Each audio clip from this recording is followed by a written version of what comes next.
আসসালামু আলাইকুম বন্ধুরা, সবাই কেমন আছেন?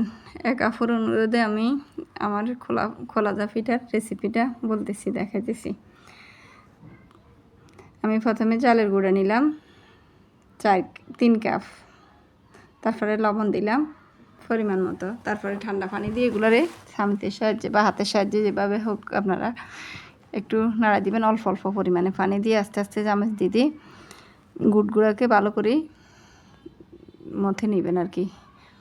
মানে অল্প অল্প পানি দিয়ে এটার পরিমাণটা একদম বেশি দিয়ে দিন না, দিলে আবার পাতলা হয়ে যাবে। তারপরে ফুটানো গরম পানি এই আটার ভিতরে দিয়ে দিবেন, মানে তৈরি করা পিঠাগুলোর ভিতরে এই ফুটানো পানিগুলো দেখেন দিয়ে দিচ্ছি আমি। তারপর সাথে সাথে চামচ দিয়ে নাড়ি দিবেন, না হলে সবগুলো বসে যাবে।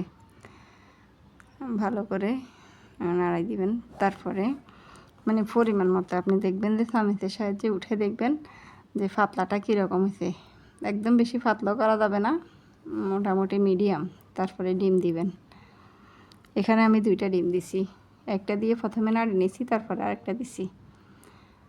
একদম সহজ, যারা পারে তাদের জন্য আর কি। এগুলো দেওয়ার পরে তারপরে আপনি এটাকে ভালো করে নেড়ে দিবেন।